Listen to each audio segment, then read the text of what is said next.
प्यारे विद्यार्थियों, नमस्कार। स्वागत है आपका आपके ही अपने YouTube चैनल संस्कृतानुराग पर। विद्यार्थियों, आज मैं 9वीं कक्षा के छात्रों के लिए संस्कृत विषय के आदर्श प्रश्न पत्र सेट 5 के साथ उपस्थित हूँ। यह आदर्श प्रश्न पत्र प्रथम सांविधिक परीक्षा 2021 के लिए उपयोगी है। अतः यदि आप इस आदर्श प्रश्न पत्र को अच्छी तरह से समझकर इसका अभ्यास कर लेते हैं तो आपको आपकी आगामी परीक्षाओं में काफ़ी सुविधा होगी। विद्यार्थियों, मैं यहाँ आपको एक सूचना भी देना चाहता हूँ कि इस आदर्श प्रश्न पत्र के पूर्व मैं 4 और आदर्श प्रश्न पत्र सेट 1, सेट 2, सेट 3 एवं सेट 4 9वीं कक्षा के विद्यार्थियों के लिए अपने इस चैनल संस्कृतानुराग पर अपलोड कर चुका हूं। अतः आप उन आदर्श प्रश्न पत्रों को भी देखना न भूलें। तो प्रस्तुत है प्रथम सांविधिक परीक्षा 2021-2022 के लिए उपयोगी मॉडल प्रश्न पत्र सेट 5। यह मॉडल अथवा आदर्श प्रश्न पत्र 3 खंडों में उपलब्ध है। खंड क अपठित अवबोधनम, खंड ख पठित अवबोधनम एवं खंड ग अनुप्रयुक्त व्याकरणम। तो यहाँ मैं प्रारंभ करता हूँ खंड क अपठित अवबोधनम से। निर्देश: अधोलिखितं गद्यांशं पठित्वा प्रदत्त प्रश्नानाम उत्तराणि विकल्पेभ्यः चित्वा लिखत। नीचे लिखे गए गद्यांश को पढ़कर दिए गए प्रश्नों के उत्तर विकल्पों में से चुनकर लिखें। एक गद्यांश दिया हुआ है, इसको पढ़कर इस पर आधारित प्रश्नों के उत्तर विकल्पों में से चुनकर आपको देना है। देखिए गद्यांश को। एकदा राजकुमारः सिद्धार्थः विहारार्थम उपवनम गतः। एक दिन राजकुमार सिद्धार्थ घूमने के लिए या भ्रमण करने के लिए उपवन में गए। उपवन कहते हैं बगीचा को, गार्डन को। सहसा एकाम क्रंदन ध्वनिम श्रुत्वा सह इतस्ततः अपश्यत। अचानक एक क्रंदन ध्वनि अर्थात रोने की आवाज को सुनकर वह इधर उधर देखे। बाणेन विद्धः एकः हंसः भूमौ पतितः आसीत्। बाण से बींधा गया या बाण लगा हुआ एक हंस जमीन पर गिरा हुआ था। एतत् दृष्ट्वा सिद्धार्थस्य चित्तम करुणया व्याकुलम जातम। यह देखकर सिद्धार्थ का हृदय करुणा से व्याकुल हो गया। सह धावित्वा हंसस्य शरीरात बाणम निष्कास्य तम अंके औधारयत। वह दौड़कर हंस के शरीर से बाण को निकालकर उसे अपने गोद में धारण कर लिया। यहाँ उसे से तात्पर्य है हंस को।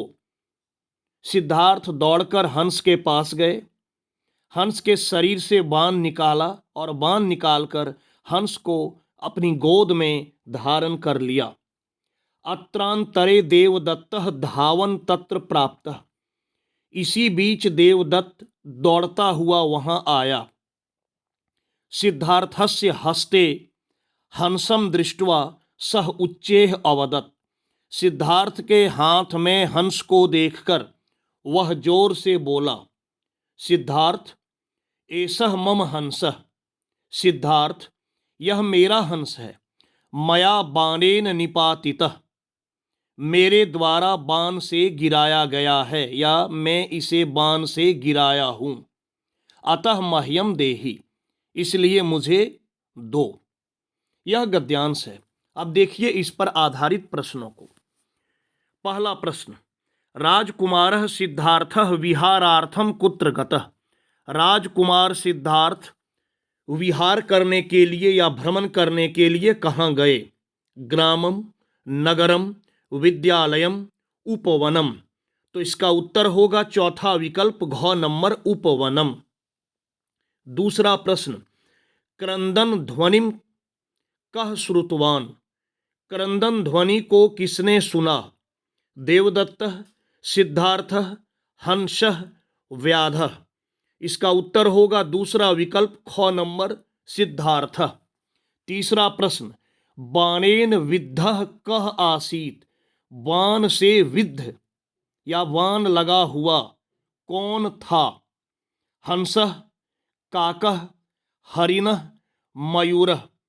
इसका उत्तर होगा पहला विकल्प क नंबर हंसः। चौथा प्रश्न, मया बाणेन निपातितः। अत्र मया इति पदम कस्मै प्रयुक्तम। मेरे द्वारा बाण से गिराया गया। इस वाक्य में यहां मया पद किसके लिए प्रयुक्त हुआ है? हंसाय, हंस के लिए, सिद्धार्थाय, सिद्धार्थ के लिए, देवदत्ताय, देवदत्त के लिए, या फिर वानाय, वान के लिए। तो इसका उत्तर होगा तीसरा विकल्प ग नंबर देवदत्ताय। यहां मया पद देवदत्त के लिए प्रयुक्त हुआ है। पांचवा प्रश्न, आगच्छत इत्यर्थे गद्यांशे किम पदम प्रयुक्तम। आगच्छत जिसका अर्थ होता है आया, इसी अर्थ में गद्यांश में कौन सा पद प्रयुक्त हुआ है? गतः, पतितः, प्राप्तः, निपातितः। तो इसका सही उत्तर होगा तीसरा विकल्प ग नंबर प्राप्तः। दूसरा खंड, खंड ख, पठित अवबोधनम। इसमें आपकी पाठ्य पुस्तक पर आधारित प्रश्न पूछे गए हैं। देखिए निर्देश को। अधोलिखितानां प्रश्नानां उत्तराणि विकल्पेभ्यः चित्वा लिखत।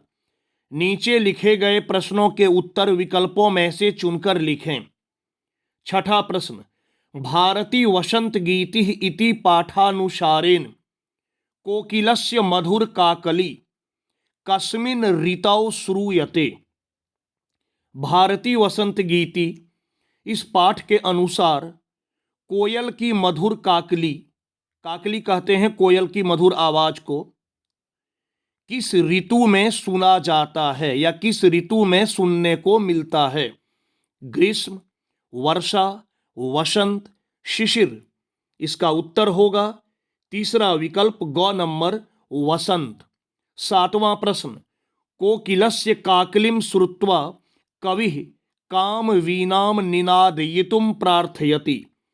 कोयल की काकली को सुनकर कवि किसको वीणा बजाने के लिए प्रार्थना करते हैं या किससे वीणा बजाने की प्रार्थना करते हैं? वीणाम, वाणिम, शिक्षिकाम, छात्रान। इसका उत्तर होगा दूसरा विकल्प ख नंबर वाणिम। यहां वाणिम का अर्थ है सरस्वतीम।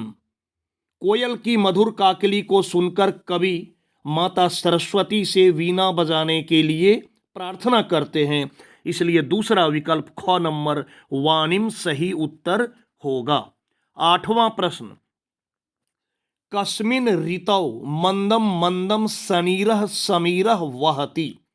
किस ऋतु में मंद मंद अर्थात धीरे धीरे, सनीरः जल से युक्त, समीरः हवा बहती है। पुनः एक बार सुन लीजिए। किस ऋतु में धीरे धीरे या मंद मंद जल से युक्त हवा बहती है? वसंत ऋतौ, ग्रीष्म ऋतौ, शरद ऋतौ, यदा कदा। इसका उत्तर होगा पहला विकल्प क नंबर वसंत ऋतौ। नवां प्रश्न, ललित पल्लवम कुत्र दृश्यन्ते। ललित पल्लव नए नए पत्ते कहाँ देखे जाते हैं या कहाँ देखने को मिलते हैं? पादपेषु, विद्यालयेषु, नगरेषु, कुत्रापि न।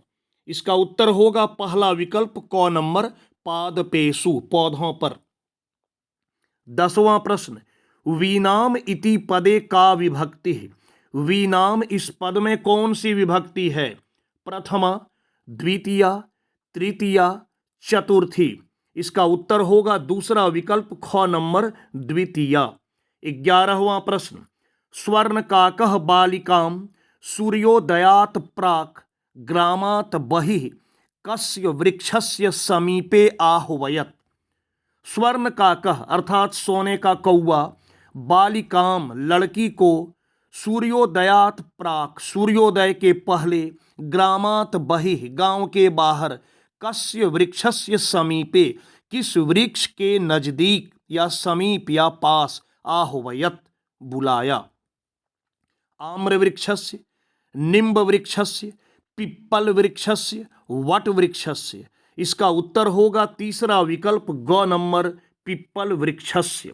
12वां प्रश्न, लुब्धा बालिका कस्य सोपानस्य चयनम अकरोत्। लोभी लड़की किस सीढ़ी का चयन की। सोपान कहते हैं सीढ़ी को।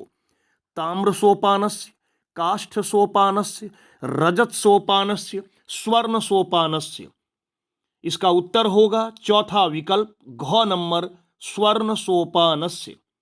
विद्यार्थियों, मैं यहाँ आपके लिए थोड़ा स्पष्ट कर देना चाहता हूं कि लोभी लड़की ने सोने के सीढ़ी को चुना था स्वर्ण महल में जाने के लिए, किंतु उसको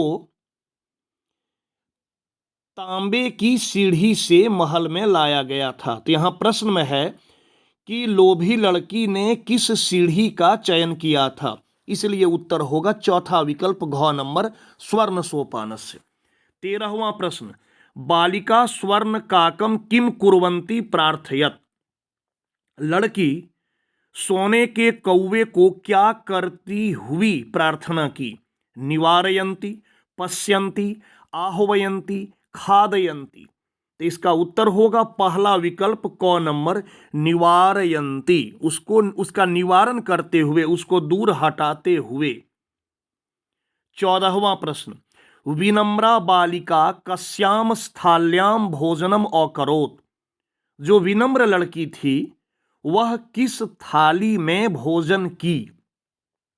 रजत स्थाल्याम, ताम्र स्थाल्याम, कांस्य स्थाल्याम, स्वर्ण स्थाल्याम। इसका उत्तर होगा चौथा विकल्प घ नंबर स्वर्ण स्थाल्याम। 15वां प्रश्न, विनम्रा बालिका कस्य सोपानस्य चयनम अकरोत्। विनम्र लड़की किस सोपान या किस सीढ़ी का चयन की। ताम्र सोपानस्य, काष्ठ सोपानस्य, रजत सोपानस्य, स्वर्ण सोपानस्य। इसका उत्तर होगा पहला विकल्प क नंबर ताम्र सोपानस्य। 16वां प्रश्न, कुंभकारः जीविका हेतोः कान रचयति। कुम्हार अपनी जीविका के लिए किसकी रचना करता है या किसका निर्माण करता है। गृहान, विद्यालयान, अस्त्र शस्त्रान, घटान। इसका उत्तर होगा चौथा विकल्प घ नंबर घटान। 17वां प्रश्न, चंदनः कैः रक्त रंजितः अभवत्। चंदन किससे रक्त रंजित हुआ, लहूलुहान हुआ। मुष्टि प्रहारे, पाद प्रहारे, विषान प्रहारे, शस्त्र प्रहारे। इन विकल्पों का अर्थ भी आपको बता दूं। मुष्टि प्रहार मुट्ठी के प्रहार से, पाद प्रहारे पैर के प्रहार से, विषान प्रहारे सींग के प्रहार से या शस्त्र के प्रहार से। तो चंदन नंदिनी नामक गाय के पैर के प्रहार से रक्त रंजित हुआ था, इसलिए इसका उत्तर होगा दूसरा विकल्प ख नंबर पाद प्रहारे। 18वां प्रश्न, मल्लिका किमर्थम स्वाभूषणम दातुम प्रयतते। मल्लिका किस लिए अपना आभूषण देने का प्रयत्न करती है। दानार्थम, विक्रयणार्थम, घट मूल्यार्थम, मांगलिक कार्यार्थम। इसका उत्तर होगा तीसरा विकल्प ग नंबर घट मूल्यार्थम, घड़ों के मूल्य के लिए या मूल्य के रूप में। 19वां प्रश्न, चंदनः मल्लिका च कुंभकारस्य गृहात् कति घटान आनेतुं गच्छतः। चंदन और मल्लिका कुम्हार के घर से कितने घड़ों को लाने के लिए जाते हैं। 5 घटान, 10 घटान, 11 घटान, 15 घटान। इसका उत्तर होगा चौथा विकल्प घ नंबर पंचदश घटान अर्थात 15 घड़ों को। 20वां प्रश्न, स्वामिन त्वम तु चतुरतमः इति कः कथयति। स्वामी तुम तो बहुत चतुर हो या तुम तो सबसे चतुर हो, क्योंकि चतुरतम में तमप प्रत्यय लगा है जिसे इंग्लिश में कहते हैं सुपरलेटिव डिग्री। तो यह वाक्य कि स्वामी तुम तो या आप तो बहुत चतुर हैं, ऐसा कौन कहता है या कौन कहती है। कुंभकार, मल्लिका, चंदन, देवेश। तो इसका उत्तर होगा मल्लिका। आगे बढ़ते हैं तीसरे खंड की ओर। खंड गौ अनुप्रयुक्त व्याकरणम। इसमें व्याकरणाधारित प्रश्न पूछे गए हैं। देखिए निर्देश को। अधोलिखितेषु वर्णेषु पदेषु वर्ण संयोजनम वर्ण वियोजनम प्रदत्त विकल्पेभ्यः उचितम विकल्पम चित्वा लिखत। नीचे लिखे गए वर्णों या पदों में वर्ण संयोजन या वर्ण वियोजन करके दिए गए विकल्पों में से सही विकल्प को चुनकर लिखें। देखिए 21वां प्रश्न, वो हलंत जोड़ ई जोड़ दो हलंत जोड़ वो हलंत जोड़ आ जोड़ नौ हलंत जोड़ औ, क्या होगा। तो विद्वान, विद्वान क और ख में अंतर है। पढ़ने में तो एक जैसा लगता है, सुनने में भी एक जैसा लगता है। वो में दीर्घ ई है पहला विकल्प में, दूसरे में ह्रस्व ई का प्रयोग है, साथ ही हाँ यही अंतर है। तीसरा विकल्प विद्वन है और चौथा विकल्प है विद्यावान। तो यहां इसका उत्तर होगा दूसरा विकल्प ख नंबर विद्वान। 22वां प्रश्न, क हलंत जोड़ उ जोड़ र हलंत जोड़ उ जोड़ क हलंत जोड़ श हलंत जोड़ ए जोड़ त हलंत जोड़ र हलंत जोड़ अ। कुरुक्षेत्र, कुराक्षेत्र, कुरुक्षेत्र, कुरकक्षेत्र। तो इसका उत्तर होगा तीसरा विकल्प ग नंबर कुरुक्षेत्र। 23वां प्रश्न, र हलंत जोड़ आ जोड़ श हलंत जोड़ ट हलंत जोड़ र हलंत जोड़ अ जोड़ प हलंत जोड़ अ जोड़ त हलंत जोड़ ई बराबर राष्ट्रपति। फिर है ख नंबर में राष्ट्रपति, लेकिन दोनों में अलग अलग वर्तनी का प्रयोग है। यहाँ आधा दंत श का प्रयोग है तो इसमें मूर्धन्य श का प्रयोग है। तीसरा विकल्प है राष्ट्रीय और चौथा विकल्प भी राष्ट्रपति है, लेकिन उसमें विसर्ग लगा है। यहां सही उत्तर होगा दूसरा विकल्प ख नंबर राष्ट्रपति। विसर्ग का प्रयोग नहीं होगा क्योंकि अंत में विसर्ग यहां नहीं दिया गया है। 24वां प्रश्न, अनुरागः। इसका वर्ण विन्यास करना है। 4 वर्ण विन्यास दिए गए हैं। इसमें सही उत्तर होगा तीसरा विकल्प अ हलंत अ में हलंत नहीं होता है, अ जोड़ न हलंत जोड़ उ जोड़ र हलंत जोड़ आ जोड़ ग हलंत जोड़ अह, अनुरागः तीसरा विकल्प सही है। 25वां प्रश्न, तर्कशास्त्र। इसमें भी 4 दिए गए हैं, वर्ण विन्यास किए हुए हैं। इसमें आपको ध्यानपूर्वक देखना है और ध्यानपूर्वक देखने के बाद आपको पहला विकल्प सही लगेगा। पहला सही है, तो हलंत जोड़ अ जोड़ र हलंत जोड़ क हलंत जोड़ अ जोड़ श हलंत जोड़ आ जोड़ स हलंत जोड़ त हलंत जोड़ र हलंत जोड़ अ। तर्कशास्त्र।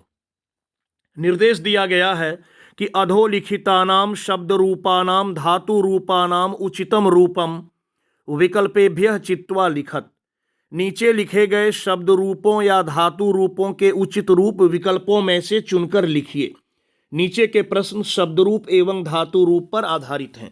26वां प्रश्न, गज शब्दस्य तृतीया द्विवचने किम रूपम भविष्यति। गज शब्द का तृतीया द्विवचन में क्या रूप होगा। गजम, गजेन, गजाभ्याम, गजैः। इसका सही उत्तर होगा तीसरा विकल्प ग नंबर गजाभ्याम। 27वां प्रश्न, सुधा इति शब्दस्य सप्तमी एकवचने किम रूपम भविष्यति।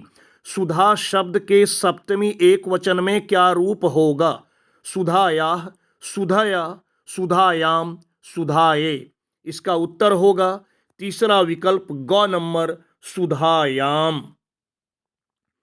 28वां प्रश्न, मातृ शब्दस्य प्रथमा बहुवचने किम रूपम भविष्यति? मातृ शब्द रूप के प्रथमा बहुवचन में क्या रूप होगा? मातरि, मातरः, माताः, माता। इसका सही उत्तर होगा दूसरा विकल्प ख नंबर मातरः, मातरः। दूसरा विकल्प ख नंबर। 29वां प्रश्न, पठ धातोः परस्मैपदी लट लकारे मध्यम पुरुष बहुवचने किम रूपम भविष्यति? पठ धातु परस्मैपदी के लट लकार में मध्यम पुरुष बहुवचन में क्या रूप होगा? पठथः, पठतः, पठत, पठथ। इसका सही उत्तर होगा चौथा विकल्प घ नंबर पठथ, क्योंकि पठ धातु का रूप चलता है वर्तमान काल में लट लकार में पठति, पठतः, पठन्ति, पठसी, पठथः, पठत। तो यहां बहुवचन पूछा है, इसलिए चौथा विकल्प घ नंबर पठत, पठत या पठथ, जो आप बोलें। 30वां प्रश्न, सेव धातोः आत्मनेपदी लट लकारे उत्तम पुरुष बहुवचने किम रूपम भविष्यति? सेव धातु आत्मनेपदी लट लकार उत्तम पुरुष बहुवचन में क्या रूप होगा? सेवे, सेवंती, सेवा वहे, सेवा महे। यहां सही उत्तर होगा चौथा विकल्प घ नंबर सेवा महे। आगे बढ़ते हैं। निर्देश दिया गया है कि अधोलिखितानाम रेखांकित पदानाम प्रकृति प्रत्ययो संयोज्य विभज्य व उचितम उत्तरम विकल्पेभ्यः चित्वा लिखत। नीचे लिखे गए रेखांकित पदों के प्रकृति प्रत्यय जोड़कर या अलग कर उचित उत्तर विकल्पों में से चुनकर लिखें। 31वां प्रश्न, गच्छन्ति बालिका औपतत। यहां रेखांकित पद है गच्छन्ति। अब इसका प्रकृति प्रत्यय आपको चुनना है विकल्पों से। गम जोड़ कत्वा, गम जोड़ क्षत्रि, गच्छ जोड़ क्षत्रि, गम जोड़ सानच। इसका उत्तर होगा दूसरा विकल्प ख नंबर गम जोड़ क्षत्रि। 32वां प्रश्न, निरंतरम वृद्ध जोड़ शानच प्रदूषणेन मानव जाति प्रभावितः भवति। वृद्ध जोड़ शानच रेखांकित है, विकल्प है वर्धमानेन, वर्धमानः, वर्धमानम, वर्धमानाः। यहां जो विकल्प है, चारों विकल्प में सानच प्रत्यय का प्रयोग है, लेकिन यहां वाक्य के दृष्टिकोण से विशेष विशेषण के नियम के आधार पर प्रदूषणेन, तो यहां होगा वर्धमानेन सानच प्रत्यय, जबकि सभी विकल्प में लगा है, लेकिन सही उत्तर होगा वर्धमानेन, पहला विकल्प क नंबर। 33वां प्रश्न, मोहनः प्रतिदिनम विद्यालयम गम जोड़ कत्वा पठति। यहां रेखांकित पद है गम जोड़ कत्वा, गमित्वा, गच्छित्वा, गमकत्वा, गत्वा। इसका सही उत्तर होगा चौथा विकल्प घ नंबर गत्वा। 34वां प्रश्न, सह पुस्तकम क्रेतुम गच्छति। रेखांकित पद है क्रेतुम, विकल्प है क्री जोड़ तुमुन, दूसरा विकल्प भी है क्री जोड़ तुमुन। पढ़ने और सुनने में तो एक जैसा लगता है, लेकिन दोनों में काफी अंतर है। पहले विकल्प में क के नीचे री है और दूसरे में क्री, क के नीचे र है और दीर्घ ई का प्रयोग है। तीसरा विकल्प है क्रीड जोड़ तुमुन और चौथा है क्रीड, इसमें भी अंतर है, नीचे री है। लेकिन यहां सही उत्तर होगा क्री जोड़ तुमुन, क्री अर्थात दूसरा विकल्प ख नंबर। इस क्री का अर्थ होता है खरीदना, और यहां कह रहा है वह पुस्तक खरीदने के लिए जाता है, इसलिए दूसरा विकल्प ख नंबर क्री जोड़ तुमुन सही उत्तर होगा। 35वां प्रश्न, अस्माभिः अनुशासनम पाल जोड़ अनीयर, पालनीयः, पालनीया, पालनीयम, पालनीयानि। यहां भी चारों विकल्पों में अनियर प्रत्यय का प्रयोग है, लेकिन वाक्य को ध्यान में रखते हुए यहां सही उत्तर होगा तीसरा विकल्प ग नंबर पालनीयम। निर्देश दिया है अधोलिखितानाम रेखांकित पदानाम संधिम विच्छेदम व विकल्पेभ्यः चित्वा लिखत। नीचे लिखे गए रेखांकित पदों के संधि या विच्छेद विकल्पों में से चुनकर लिखें। 36वां प्रश्न अयम नाविकः अस्ति। अब नाविकः का संधि विच्छेद आपको विकल्प में से चुनना है। नय जोड़ इकः, नो जोड़ इकः, नव जोड़ इकः, नाव जोड़ विकः। इसका उत्तर होगा तीसरा विकल्प ग नंबर नव जोड़ इकः, नाविकः। यह अयादि संधि के अंतर्गत आता है। स्वर संधि का जो भेद है अयादि संधि उसके अंतर्गत आता है। 37वां प्रश्न वधु जोड़ अपि भोजनम करोति। वधु जोड़ अपि रेखांकित है। विकल्प है वधूपि, फिर है वधूपि, एक में दीर्घ ऊ का प्रयोग है, एक में ह्रस्व ऊ का। उसके बाद है वध्वापि और चौथा विकल्प है वध्वपि। इसका सही उत्तर होगा चौथा विकल्प घ नंबर वध्वपि। 38वां प्रश्न तत् जोड़ श्रुत्वा रामः। यहां आ की मात्रा छूट गया है, रम हो गया है, रामः अवदत्। रेखांकित पद है तत् जोड़ श्रुत्वा। विकल्प है तच्छ्रुत्वा, तत्श्रुत्वा, तच्छ्रुत्वा, तत्श्रुत्वा। इसका सही उत्तर होगा तीसरा विकल्प ग नंबर तच्छ्रुत्वा। 39वां प्रश्न हिमालयः नगाधिराजः कथ्यते। रेखांकित पद है नगाधिराजः। संधि विच्छेद चुनना है सही। नग जोड़ अधिराजः, नागा जोड़ अधिराजः, नौ जोड़ गाधिराजः, नगाधि जोड़ राजः। इसका उत्तर होगा पहला विकल्प क नंबर नग जोड़ अधिराजः। नग, नग का अर्थ होता है जो गमन नहीं करे, जो एक स्थान से दूसरे स्थान पर नहीं जाए। नग, नो मतलब नहीं, गो अर्थात गमन करना, चलना। तो नग, नग कहते हैं पहाड़ को। और अधिराजः, अधिराज अर्थात उसका राजा, उसमें श्रेष्ठ। तो नग जोड़ अधिराजः, पर्वतों में श्रेष्ठ। नगाधिराज हिमालय को कहते हैं। हिमालय पर्वतों का राजा या श्रेष्ठ कहलाता है। और इस आदर्श प्रश्न पत्र का 40वां एवं अंतिम प्रश्न अस्य उल्लेखः सर्वत्र दृश्यते। रेखांकित पद है उल्लेखः। विकल्प है उल जोड़ लेखः, उल जोड़ खः, उत जोड़ लेखः, उल्ले जोड़ खः। इसका सही उत्तर होगा तीसरा विकल्प उत जोड़ लेखः। प्यारे विद्यार्थियों, यदि आप चाहें तो इन प्रश्नों को अपनी कॉपी में लिखकर इसका आप अभ्यास कर सकते हैं। इससे आपको बहुत सुविधा होगी। आपकी सुविधा को ध्यान में रखते हुए मैं यहाँ अलग से उत्तर भी दे दिया हूँ, ताकि आपको आत्म मूल्यांकन करने में कोई दिक्कत नहीं हो। आपको पता चल पाएगा इन उत्तरों की सहायता से कि आपकी तैयारी कितनी अच्छी हुई है, आप कितना अच्छा उत्तर कर पा रहे हैं या आपसे कहाँ चूक हो जा रही है।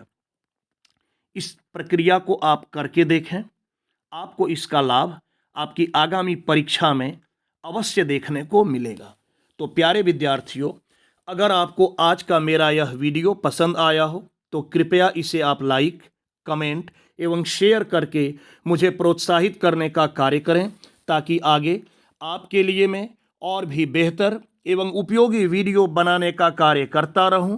साथ ही मेरे इस चैनल संस्कृतानुराग को यदि आप अब तक सब्सक्राइब नहीं किए हैं, इसे आप अवश्य सब्सक्राइब कर लें एवं नोटिफिकेशन को भी ऑन कर लें, ताकि मेरे द्वारा इस चैनल पर अपलोड किए गए प्रत्येक वीडियो की सूचना सर्वप्रथम आपको प्राप्त हो सके।